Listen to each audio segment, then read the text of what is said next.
You going to count first? Daily Bible readers first. All things decently and in order. So we'll do the daily Bible reader count first, if you'll raise your hand.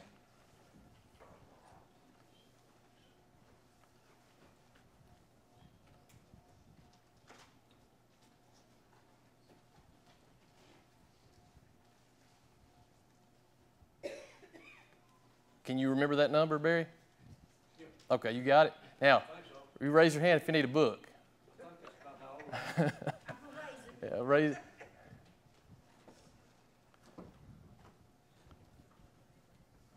Thank you. Did Barry say we had 85 daily Bible readers? Was it? I thought it was 102. I don't know.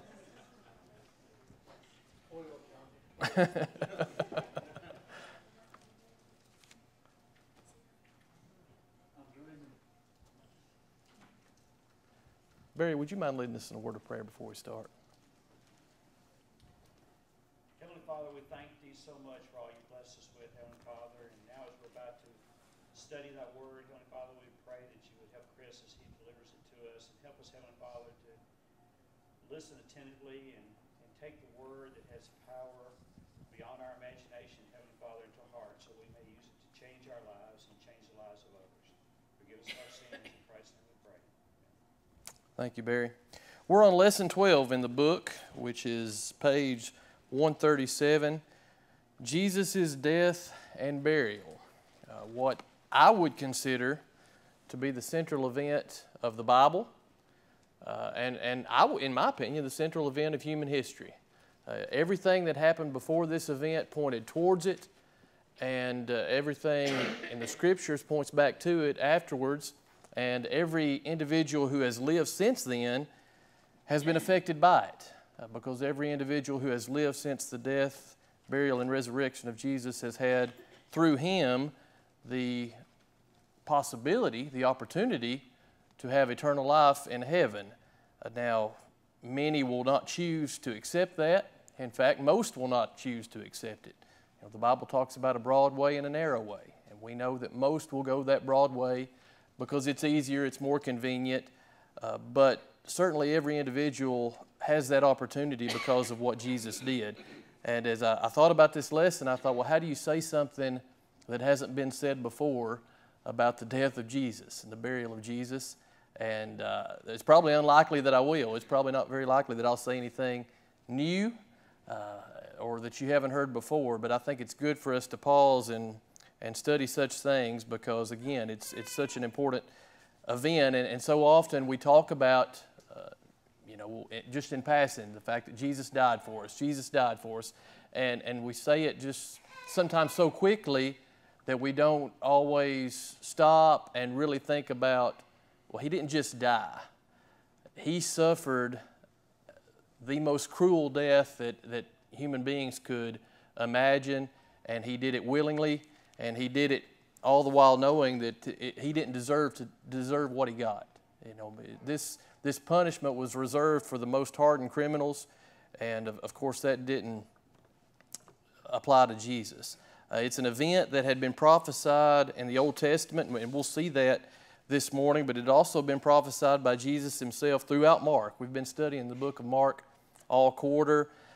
In Mark 8:31, and he being Jesus, began to teach them that the Son of Man must suffer many things and be rejected by the elders and chief priests and scribes and be killed, and after 3 days rise again.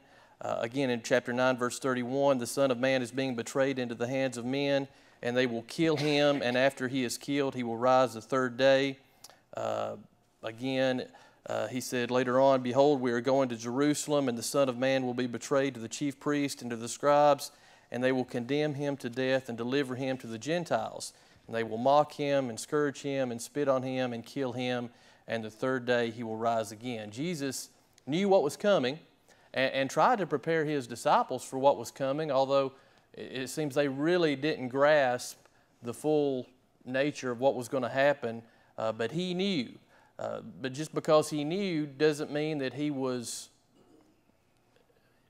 eager to go through it. You know, Jesus had reservations about going to the cross like any of us would. In Mark 14, verse 36, he said, he's praying to the Father, Abba, Father, all things are possible for you. Take this cup away from me. Now, he didn't stop there. That's where I would have stopped, right? If I knew what I was about to go through, I would have stopped right there and just said, Father, please don't make me do this. Please find some other way.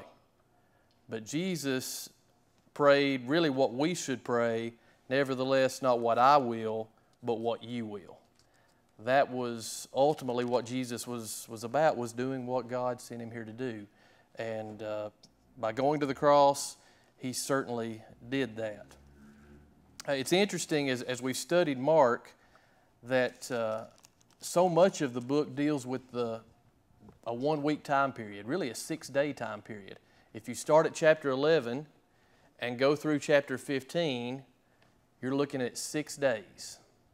You know, he had the triumphant entry on Sunday when the people put their clothes on the donkey that he rode on, and they put the leaves out on the road for him, and they cried out, Hosanna, and they were so excited to see Jesus coming through. That was on Sunday, and by Friday morning, he's hanging on a cross. Now you talk about life coming at you fast. I mean, things can change really, really quickly. But more than a third of Mark is dedicated really to that 1 week time period. Let's read our text in Mark chapter 15, starting in verse 33 and going through the end of the chapter. Now when the 6th hour had come, there was darkness over the whole land until the 9th hour. And at the 9th hour, Jesus cried out with a loud voice, saying, Eloi, Eloi, lama sabachthani, which is translated, my God, why have you forsaken me? Some of those who stood by when they heard that said, Look, he is calling for Elijah. Then someone ran and filled a sponge full of sour wine, put it on a reed, and offered it to him to drink, saying, Let him alone. Let us see if Elijah will come down and take him down. And Jesus cried out with a loud voice and breathed his last. Then the veil of the temple was torn in two from top to bottom. So when the centurion who stood opposite him saw that he cried out like this and breathed his last, he said, Truly this man was the Son of God.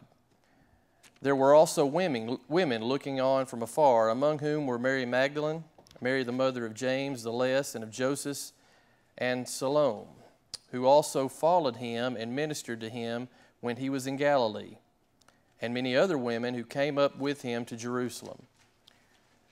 Now when evening had come, because it was the preparation day, that is, the day before the Sabbath, Joseph of Arimathea, a prominent council member who was himself waiting for the kingdom of God, coming and taking courage, went in to Pilate and asked for the body of Jesus. Pilate marveled that he was already dead, and summoning the centurion, he asked him if he had been dead for some time. So when he found out from the centurion, he granted the body to Joseph. Then he bought fine linen and took him down and wrapped him in the linen. And he laid him in a tomb which had been hewn out of rock, and rolled a stone against the door of the tomb. And Mary Magdalene and Mary the mother of Jesus observed where he was laid. You think about what Jesus went through and the physical torture, and we'll talk about some of the details of the crucifixion. But I think about that whole week, or really the last couple of days of that week, I guess, and I wonder what hurt Jesus most. And I want us to look at a few of the events kind of leading up to this, and I don't know that we know the answer to that question, but think about what he went through and what hurt him, beginning with the betrayal of Judas. And we didn't study this from Mark 14, I don't think. But Mark 14, beginning in verse 10, Judas Iscariot, one of the 12, went to the chief priests to betray him to them. And when they heard it, they were glad and promised to give him money. So he sought how he might conveniently betray him. I would imagine that hurt Jesus quite a bit. That one of his hand-picked apostles, that he had hand-selected to travel with him and view the miracles that he did and ultimately preach the gospel, that had to hurt pretty bad, that Judas not only was willing to betray him, but one of the other gospels indicates that he went to the chief priest and said, "How much will you give me?" That it wasn't as if they came to him and said, we'll do this, can we work something out? He went to them and said, "I'm willing to do this, what are you willing to give me?" And I'd never noticed that I can remember verse 11, that last sentence. So he sought how he might conveniently betray him. Now, you think about the implications of that sentence. He was willing to do this, but he wanted it to be convenient for him. In other words, he didn't want a lot of controversy. He didn't want a confrontation with the other 11 apostles. He wanted to do this at night in a convenient way where there wouldn't be any extra burden on him. And as if we didn't have a low enough opinion of Judas to start with, that sentence really, to me, drives home the kind of individual that he was. He wanted to do things that were convenient for him, betray Jesus in such a way. And I would imagine that Jesus was very hurt, even though he knew it was coming. I mean, he knew Judas was going to betray him. He had indicated that earlier, but it still had to hurt. But then not only that, you add to that, after Judas betrays him, he's arrested in Gethsemane in chapter 14. That's when they came and arrest him, and he points out to them, "Look, I was in the temple. You had other opportunities to do it. Why do you come out with clubs like I'm some kind of criminal?" Verse 50 of chapter 14, "Then they all forsook him and fled." So, first of all, one of his closest 12 allies betrays him, and now the rest of them flee. When he needed them most, they're gone.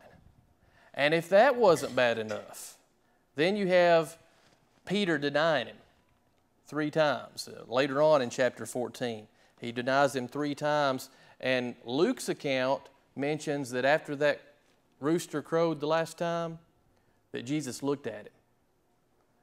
Now you imagine what that felt like from both their perspectives. When Peter saw Jesus looking at him, what Peter must have felt and the guilt he must have felt, but also what Jesus had to feel, knowing that Peter had denied him, said he didn't know him, and was so adamant about it, he was cursing and swearing. He didn't just say, "Well, I don't know who that is." He was cursing and swearing that he didn't know anything about this man, didn't know who he was. So that had to hurt. You're betrayed by one of your closest allies. You're abandoned by the rest of them. Probably the 2 or 3 most closest individuals. Peter denies you, cursing and swearing. I mean, this is just getting worse and worse as far as the emotional toll that Jesus had to be going through. And then you think about the mocking and the humiliation in chapter 15. Look at chapter 15 with me, starting in verse 16. "The soldiers led him away into the hall called Praetorium, and they called together the whole garrison. And they clothed them with purple, and they twisted a crown of thorns, put it on his head, and began to salute him, 'Hail, King of the Jews.' Then they struck him on the head with a reed and spat on him. Bowing the knee, they worshipped him. And when they had mocked him, they took the purple off him, put his own clothes on him, and led him out to crucify him." The humiliation. I can't say I've ever been spat on, but can you imagine what that felt like? Here's Jesus who, and he knows that any time he could put a stop to this, that he doesn't deserve this, and they're spitting in his face, and he takes it. So I wonder, in my mind, did that hurt just as much, just in a different way? Those things that he went through before the cross, did they hurt, not physically so much as just emotionally, the emotional toll that he went through before he even got to Calvary. And then, of course, there's the physical pain of the cross itself.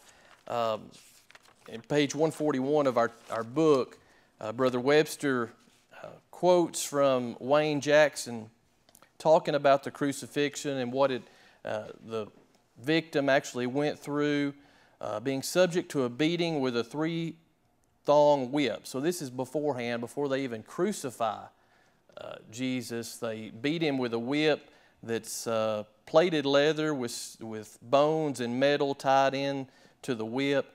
The victim was stripped naked and then secured with leather ties. He was then beaten from the upper back to the lower extremities of his legs. The flesh was flayed from the muscle. Eventually, muscle could be shredded from the bone. The bones of the back, including the spinal column, might be exposed in a bloody mass. Not infrequently, these whippings were fatal. Now, that's hard to read to me, and it's hard to think about, but that's what Jesus went through. And go through that beating, and that's just the beginning. And then you're crucified, nailed to a tree, with nails or spikes in their feet and their hands. And a lot of times we picture the nails going in this area, right in the palms, but as I read and researched, more than likely it was more like this area and the wrist. Because if you put the spike through the palm and they're hanging, that might be too much weight, right? It might just split open.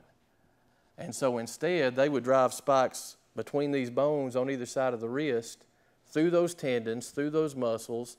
There's a nerve, evidently, right in that area that just makes it that much more excruciating and painful. And so they're hanging there, which is bad enough, but since they're hanging kind of sunken down, it's impossible to breathe without having to pull yourself up by those nails, which again makes it that much more painful. Again, back in our book, it says, since no major arteries were severed, death came not by blood loss, but from hypovolemic shock or exhaustion, asphyxia, heart failure, or a combination of the above. So the Romans really perfected this art of torturing somebody in such a way that they wouldn't die quickly. I mean, they knew exactly what to do and how far to go to make them suffer as much as they possibly could without dying too soon. So just a horrific thing to go through. Mark and Matthew also only mention one thing that Jesus said from the cross, and I hope I got the pronunciation right, but I know the pronunciation in English in verse 34 is, my God, why have you forsaken me?" That's the only one they record, but there's 6 others. There's 7 things that we have record of that Jesus said while he was on the cross. Can you name the other 6? It is finished. That's one of them. Yep. He looked down and saw Mary and John, and "Woman, behold thy son," and to the disciple he loved, "Behold your mother." So that was another one. Remember any more? Yep. He told the thief on the cross, "Today thou shalt be with me in paradise." Probably one of the most misunderstood things that Jesus ever said, and has been misconstrued by a lot of people. But Jesus had that authority. His work had not been finished. The new covenant had not been established. And so he was able to say, "Today you'll be with me in paradise." So I think we're up to 4.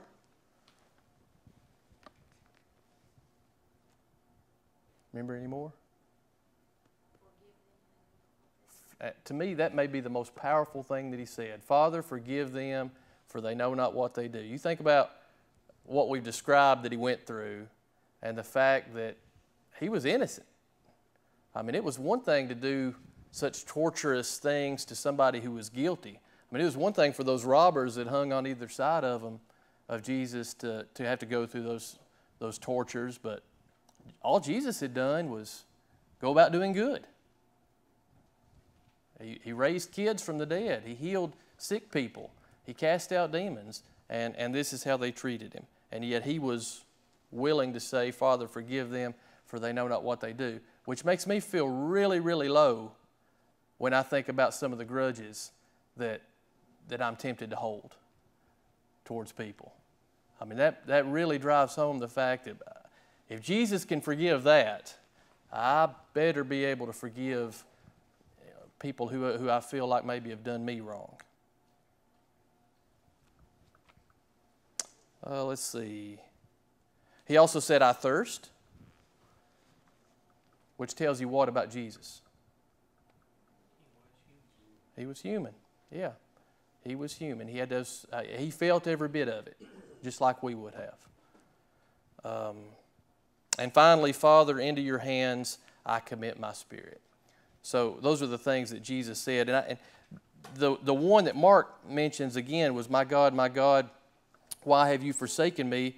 Which is a quote from Psalm 22, verse 1. And we won't take the time to look at every prophecy that was fulfilled from Psalm 22, but that's how the chapter begins. It's a psalm of David, my God, why have you forsaken me? Why are you so far from helping me and from the words of my groaning? So this is a psalm of David when he's in distress. We don't know when David wrote it, but it could have been when Saul was after him. But we do know he was in a bad time and felt abandoned. But it's also a psalm of prophecy because there are so many things that he said that were applicable maybe to him, but also happened to Jesus. In verse 18 of Psalm 22, they divide my garments among them, and for my clothing they cast lots. That sounds familiar. In verse 16, they pierced my hands and my feet. So again, David throughout that psalm is talking about metaphorical things that are happening to him, but at the same time he's prophesying about things that happened to Jesus. Any comments? Chris, I've got a note in the Bible that says crucifixion wasn't invented yet either. So this When David wrote it. when David wrote it. Yeah. This has not been done. It was big prophecy. And I think there's several, one commentary I read said there might have been up to 20 prophecies in that chapter, that just little things that came true based on that. So thank you, Michael. So the crucifixion began at 9 a.m. and at noon there was darkness until 3 o'clock. The prophets had spoken metaphorically of God's judgment by depicting a day when the sun refused to shine. Isaiah, Ezekiel, and Joel all talked about a day when the sun wouldn't shine. They prophesied that. Jesus himself, earlier in Mark, had used the same figure of speech when speaking about the destruction of Jerusalem. In Mark 13, verses 24 through 27, he talked about the darkness that would come when he was talking about the destruction of Jerusalem. And at this time, when these lawless men crucified Jesus, the sun literally refused to shine from noon till 3. And I just wonder what people were thinking during those 3 hours. You know, we had our eclipse, the eclipse. It wasn't our eclipse, I guess, but we had the eclipse a couple years ago, and the sun didn't shine for how long? I guess it was shining. We just couldn't see it. But how long was it? A couple minutes, maybe. Not that long, but this is 3 hours, and so you wonder if then it finally started to dawn on some people. If they finally realized, we might have messed up here. What's going on? I don't know, but it's kind of interesting that happened. But when he did die, in verse 37, 2 things happened after his death. Or Mark records 2 things. There were other things that happened, but Mark mentions 2. In verse 38, the veil of the temple was torn. What might that be a sort of a symbolism for? It was probably God was, like, it was the law of Moses is finished. Yeah. He was tearing of course, he was mad. I would think that God would be upset. Sure. There were several, if you read, sometimes, you look and you say, well, why the centurion, then turns around and says this truly was the Son of God. But if you read Matthew, it says, the veil of the temple was ripped from top to bottom, the earth quaked, the rocks were split, the graves were opened, those that had fallen asleep, bodies of the saints that had fallen asleep were raised to walk in the city. So there's a lot more going on than just the veil of the temple being ripped with the centurion, Yep. and then the darkness too. There was an obvious, God was obviously sending the message that, he was displeased and upset, and this was to never be forgotten. Yeah. And they didn't have CNN, but we've read enough in the last few months about how this little town gossip. They knew what was going on. They knew when he was going to be in the desert area. So this was well known. Yeah. And you wonder when all those things happen, how many of these people finally got it? They didn't get it when Jesus was doing the miracles. Did they get it here, even with the earthquakes and the bodies coming up out of the earth and things?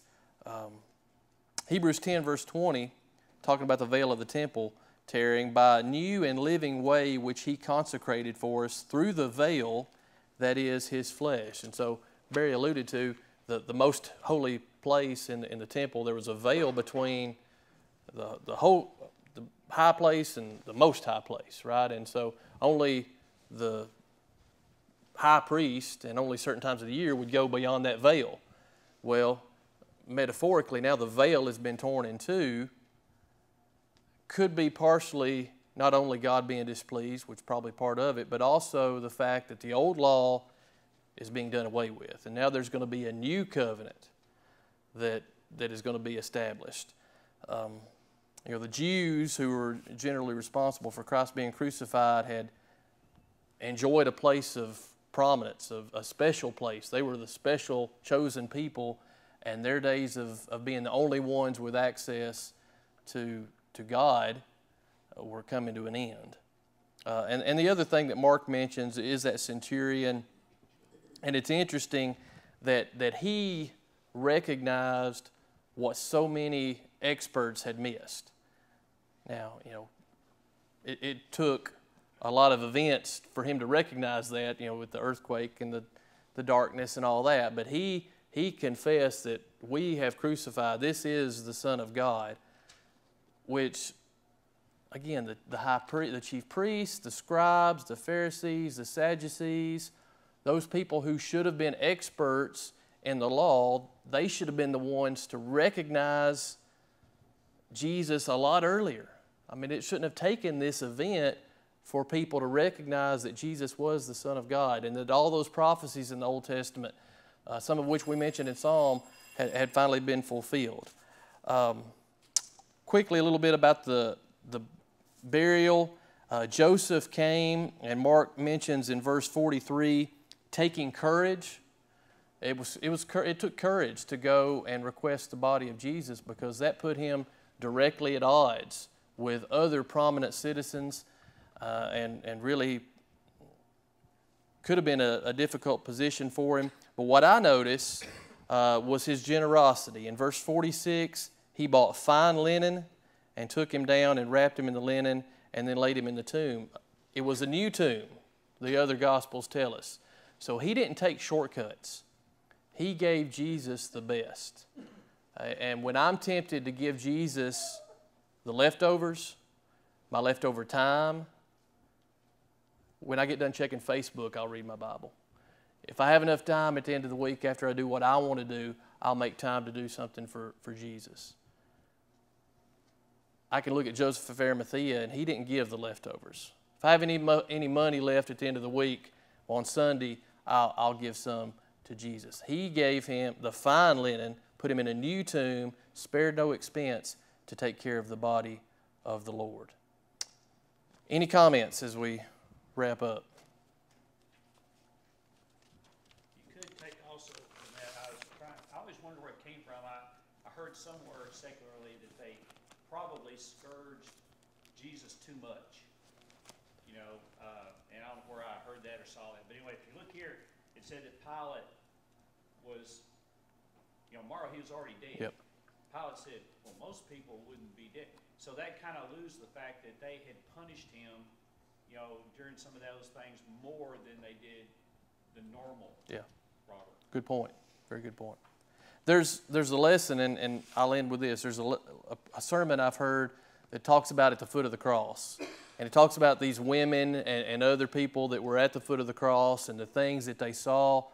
Not only the physical things they saw, but the sermon goes into they see the enormity of sin. They see the wickedness of man that they were willing to do this. But the one thing that they see that you might not think about on the front end is love. They see love. At the foot of the cross, you see the love of God, that He was willing to send His Son to go through this for a sacrifice for us. And they see the love of Christ, that Christ was willing to give Himself, that we might have hope of eternal life with Him one day. I do appreciate your comments and you all being with us this morning. If the story ended there, it would be a pretty sad story. And it's a sad story anyway, but it has a much better ending that we'll study about next week when Jeremy's here to talk about the resurrection of Jesus. So I hope you'll be back next Sunday.